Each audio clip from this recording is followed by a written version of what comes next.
After 10 p.m., do you know where your children are?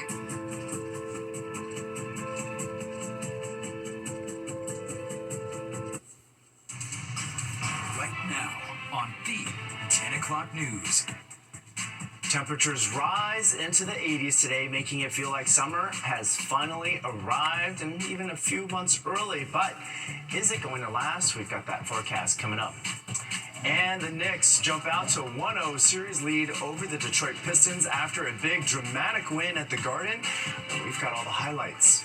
But first, on the eve of one of the most important days of the Catholic calendar, fire rips through a church in Queens. Good evening, I'm Arthur Chian. Thanks for being with us. That fire at St. Edmund's Church in Breezy Point said to have caused significant damage there. Fox 5 Duarte Geraldino is on the scene right now with the latest on this. How bad is it, Duarte?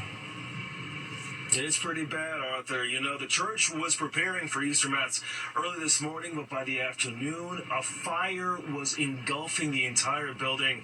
And now St. Edmund's Church on Rockaway Point Boulevard, it's just partially destroyed right now. Firefighters are still trying to figure out exactly what caused this fire. And now hundreds of people are wondering where they're going to go for Easter service. Now, this fire, it started around 2 p.m. and quickly grew to a 3-alarm blaze. Inside, most of the church was destroyed. These pews that you're looking at, they have held generations of families, especially during Easter. Now, the building, it opened in 1930.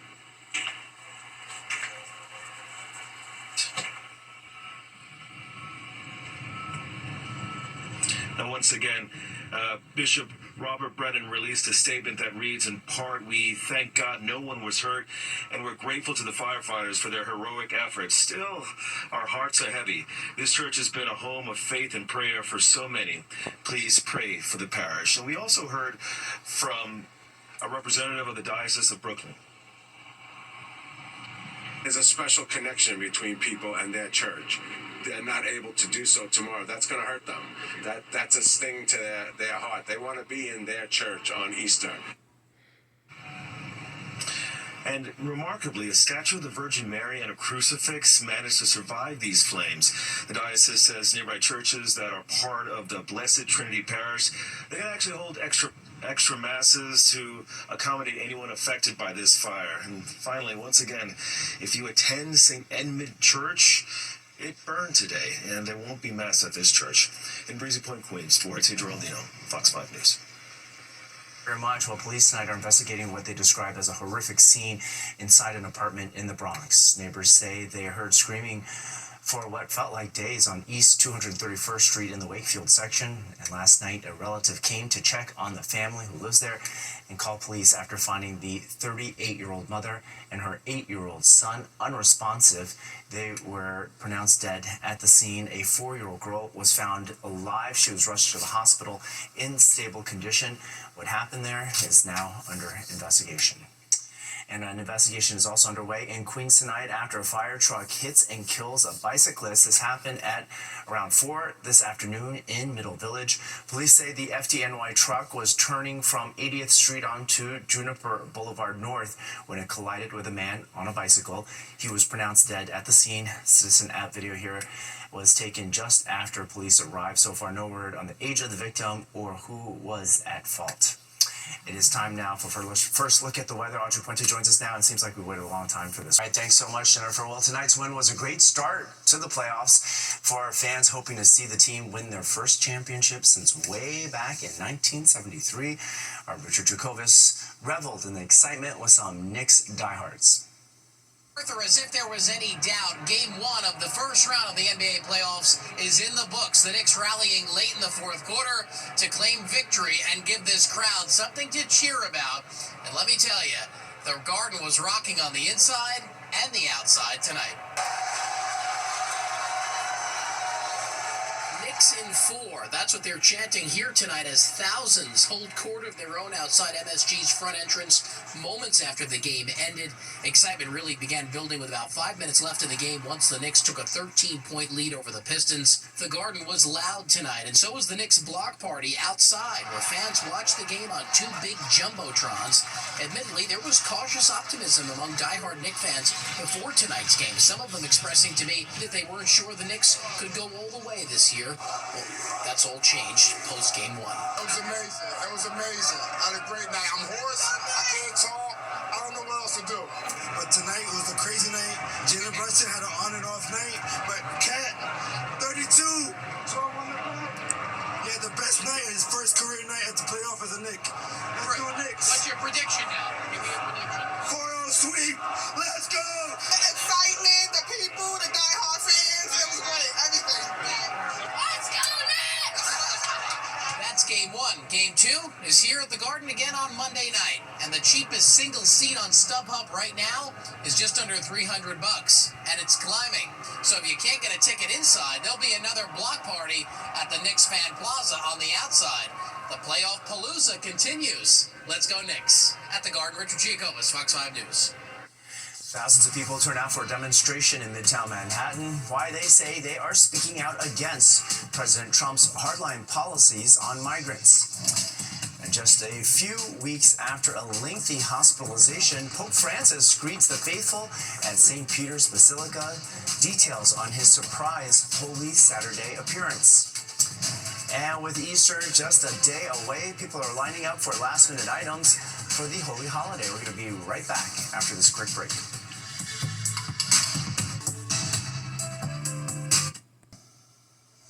Migrant rights were front and center of the hands-off protests in Midtown today, attended by thousands. As Fox 5's Jessica Formoso reports, those who did attend say more needs to be done to stop the Trump administration's deportations. Thousands of New Yorkers rallying outside the New York Public Library in Bryant Park. Protesters flooding the stairs of the building, spilling onto Fifth Avenue, protesting for immigrant rights and policy reform. The hands-off migrant march comes on the heels of the Trump administration's attacks on the migrant community, specifically the deportations of legal U.S. permanent residents like Maryland's Kilmer Abrego Garcia, who was wrongfully detained and sent to the notorious prison in El Salvador with MS-13 gang members. President Trump claims he is an MS-13 gang member, despite the fact he has not been charged with any gang-related crimes. The idea that we're just right now deporting people who are legally in the country to foreign nations and then throwing our hands in the air saying, oh, we can't get them back. It's disgusting to me. That prisoner's record is unbelievably bad. Tony Alfieri holding these signs with the faces of other immigrants who have been detained by ICE and their whereabouts are unknown. These are people who are innocent until proven guilty. They're entitled to due process. It's a fundamental American principle. It's an issue of morality, and we have to bring them back so that they can go through that due process. I'm a naturalized citizen, but I'm now learning that it's not even mean anything, because with this administration, you never can tell when he starts scraping up naturalized citizens and saying, we're going to revoke your citizenship and send you back. That's your fear now. That's a fear that most of us have. And after protesting outside the New York City Public Library, the thousands of protesters took to the street, marching down 42nd Street.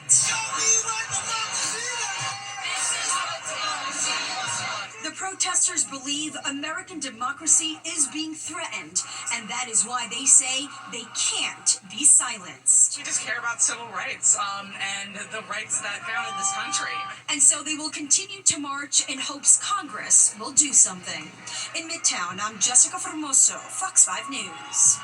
Meanwhile, the Supreme Court has told President Trump to stop using the 18th century law to deport Venezuelans, at least for now. The court announced the pause in response to an emergency appeal from the Americans Civil Liberties Union, which charged that the Trump administration was preparing more deportations under the Alien Enemies Act of 1798. The act has only been invoked 3 other times in American history, most recently during World War II to hold Japanese American civilians in internment camps. The Supreme Court has said previously that detainees facing deportation are entitled to a chance to argue their case in court.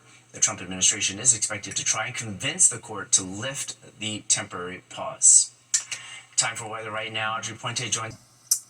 Fox 5 is helping you keep an eye on your money tonight while we face increasing economic uncertainty. It turns out being frugal but not cheap is in, and that's according to a new study. Fox 5's Teresa Priola has some expert tips on how we can tighten our belts and recession-proof our lives. 2025's Hot Girl Summer may in reality look a lot more like cheap chick chic as more and more people make an attempt at frugality and recession-proof their lives. If you are concerned about recession threats, if you're concerned about tariffs and what that's going to mean for your monthly budget, now is a better time than any to take inventory of your financial life to make sure if in fact you are quote-unquote recession-proof. Farnoosh Torabi is a financial expert and the host of the So Money podcast. She believes step one for everyone is to review your financial situation. Actually look at your numbers. Check your savings. Make sure that you are securing your job to the best of your ability. Now is not the time to be scaling back at work or not raising your hand to, volunteer to do some projects. I think you really want to show up and matter at work right now. And most importantly, make sure you have an emergency fund ready and willing to catch your fall. But one way to beef up that fund might be to cut discretionary spending, like getting your nails and hair done, drinks out with friends, a gym membership, Botox, or eyebrow tinting. It's something New Yorkers say they're already doing. My daughter, she learned to do put on press-on nails and do my lashes, so she do it for me. So I don't have to go out there and spend money and do it anymore. My lifestyle in general is just kind of not as extravagant. I will say I'm putting more towards my Roth IRA every month nowadays, or more in the savings than usual. Chris Markowski is watching the markets. He thinks these smaller indulgences could signal a larger pain point. One that'll need to be addressed if you want to thrive over the next months and year and not just survive. You got to treat it like the lymphatic system of the human body, where if your body's got to clean itself out. And sometimes you take a couple steps backwards to take 3-4 steps forward. And if there is a silver lining here, the experts tell me by the time we actually feel like we're in a recession, typically the data suggests that's when we're on the way out of it. On the Upper East Side, Teresa Priolo, Fox 5 News. At the Vatican tonight, applause and chants of Papa as Pope Francis makes a surprise appearance at St. Peter's Basilica. The faithful were celebrating Easter Vigil when he rolled in on his wheelchair. On Easter Sunday, he usually offers a speech on the state of the world and blesses the faithful, but he is still recovering from double pneumonia, and it is not known yet whether he'll take part in tomorrow's services. In the same city, President Vance and his family visiting the Vatican today. It's not known if they met with the Pope, but they did get a private tour of the Sistine Chapel. Later, the Vice President met with Vatican officials who reaffirmed good relations with the U.S., but also said they had a terse exchange of opinions over the U.S. crackdown on migrants and prisoners. Arthur Avenue in the Bronx was packed today with last-minute shoppers, hundreds lining up outside Casa della Mozzarella looking to load up on ingredients for tomorrow's Easter meal. Owner Carlo Carciato says the line on Easter weekend started around 7:30 in the morning, and it sometimes took 2 hours to get to the front of that line.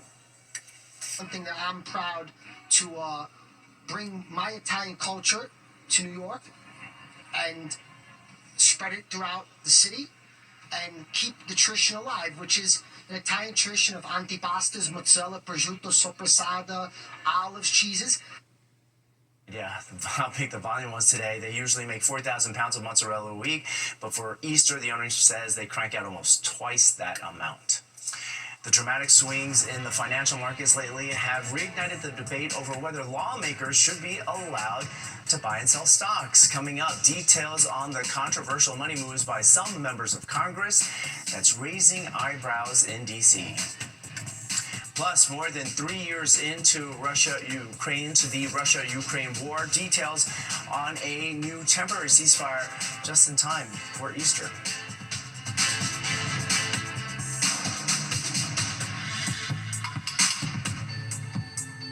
The 10 o'clock news. Welcome back. Here's a quick look at our top stories tonight. A 3-alarm fire causes major damage to a Breezy Point church hours before Easter Vigil was planned. The FDNY says it broke out around 2 this afternoon at St. Edmund Church on Rockaway Point Boulevard. The billowing smoke could be seen from across Jamaica Bay. 2 firefighters were hospitalized with minor injuries. The FDNY is now investigating a cause. A mother and child found dead in the Bronx apartment, and neighbors say they heard screaming for what felt like days on East 231st Street in the Wakefield section last night. A relative came to check on the family and called police after finding the 38-year-old mother and her 8-year-old son unresponsive. They were pronounced at the scene. Another girl, a 4-year-old, was found in the apartment. She was alive and rushed to a hospital in stable condition. Thousands rallying outside the New York Public Library in Bryant Park for the hands-off protest. The protesters spilling onto Fifth Avenue in favor of immigrant rights and policy reform. The march comes on the heels of the Trump administration's policy on migrant deportations, specifically the removal of U.S. permanent residents here in the U.S. legally. The effort to ban stock trading by members of Congress is getting renewed support on Capitol Hill ahead of next month's disclosure deadline. Chad Pergram has more. Controversy swirling for years about lawmakers buying and trading stocks. We are asking our leadership at once to please bring up the Stock Act. Top lawmakers facing scrutiny about their own portfolio successes. Well, I guess what I'm asking is, do you think it's all right for a speaker to accept a very preferential, favorable stock deal? It's not true, and that's that. Public outcry prodded Congress to overwhelmingly pass the Stock Act more than a decade ago. It bans lawmakers and other officials from using information gleaned on Capitol Hill to trade stocks. Stock Act makes it clear that if members of Congress use non-public information to gain an unfair advantage in the market, then they're breaking the law. Recent market chaos sparked new debate about whether lawmakers should even own stocks. Members of Congress holding and trading individual stock is wrong. It is corrosive, it is destructive, and it must be banned. Administration officials facing questions as the market skyrocketed after a recent nosedive. Explain why you were you aware that there would be a pause? Were you aware that there would be a pause before we came here to Capitol Hill? Yes or no? Yes or no, sir? We need to look at whether there were violations of law from the very top all the way through to the cabinet and in the House. One lawmaker who dumped tens of thousands of dollars in stocks just before the market cratered contends she did nothing wrong. I don't place my buys and sells. That's something that the portfolio manager does for me, and he did a great job. Guess what he did? He bought the dip. Reporters asking the White House whether President Trump supports a congressional stock ban. I'm certain that's something the president would be interested in looking at, and I can ask him if he would support such a bill. Ohio Democrat Greg Landsman dumped thousands of dollars of stocks recently. Landsman backs a bill which forces lawmakers and their families to put stocks in a blind trust. The feds have never prosecuted anyone under the Stock Act. In Washington, Chad Pergram, Fox News. Russian President Vladimir Putin has announced a temporary Easter ceasefire in the war in Ukraine starting today. Putin citing humanitarian reasons for the ceasefire. Russia and Ukraine also swapped hundreds of captured soldiers in the largest exchange since Moscow's full-scale invasion started over 3 years ago. According to the Kremlin, the ceasefire will end midnight Monday following Easter Sunday. A growing memorial on the Florida University campus after Thursday's deadly mass shooting there. Classes there have been canceled until Monday. In the meantime, students are visiting a memorial, leaving flowers, balloons, paying tribute to the victims. A vigil was also held last night for the 2 people killed and 6 others wounded. Students on the Tallahassee campus say they grew up going through active shooter drills in school, but that training was based around grade school, not a sprawling university campus. You never want to think that the place that you call home would have this happen. I mean, it's heartbreaking, it's scary. You know, it's like a piece of the innocence of the school has been taken away from us. Police believe the accused shooter used a service weapon taken from his stepmother, who is a sheriff's deputy. The suspect is in custody, although his motive is still unknown. And today marks 30 years since the tragic Oklahoma City bombing. The explosion at the Alfred P. Murrah building killed 168 people. Former U.S. Army soldiers Timothy McVeigh and Terry Nichols were convicted, with McVeigh executed in June 2001. It was the deadliest homegrown attack in U.S. history. The two blamed the U.S. government for the 1993 federal raid on the Branch Davidian religious compound in Waco, Texas, where 76 were killed. The bombing of the Murrah building happened 2 years to the day after that incident. It's basically Ozempic, but instead of a shot, it is a pill. And coming up, we're taking a look at how a clinical trial could signal a game changer for people with type 2 diabetes.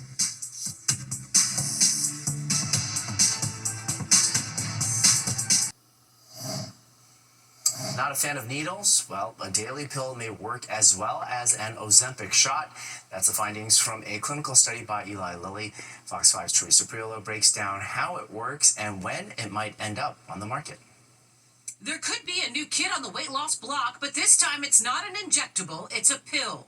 The first of its kind from Eli Lilly, aiming to do the same thing as other GLP-1 injectables like Ozempic, Wegovy, and Mounjaro. This orforglipron is very exciting because it's really a new tool that we have in our arsenal against obesity. And what's great about it is that it's oral. The drug is in phase 3 clinical trials, aiming to hit the market by the end of the year. Eli Lilly says the pill shows effective results that are consistent with the injectables. The results announced today were specifically for patients with type 2 diabetes, and it did prove to be effective at lowering patients' A1C. And then Eli Lilly also noted that patients, like the other GLP-1 agonists, lost weight. So on average, they lost about 16 pounds, but they think that that wasn't the end. But there could be a downside, not only in the compound of the pill, but also how it's ingested. This new drug, orforglipron, is a very complicated structure. There are a lot of rings and bonds and circles, and a complicated structure means that it's difficult for the body to break down. So my concern with this is that long term, we could see more sequelae. There could be a downside to this drug. Teresa Priolo, Fox 5 News.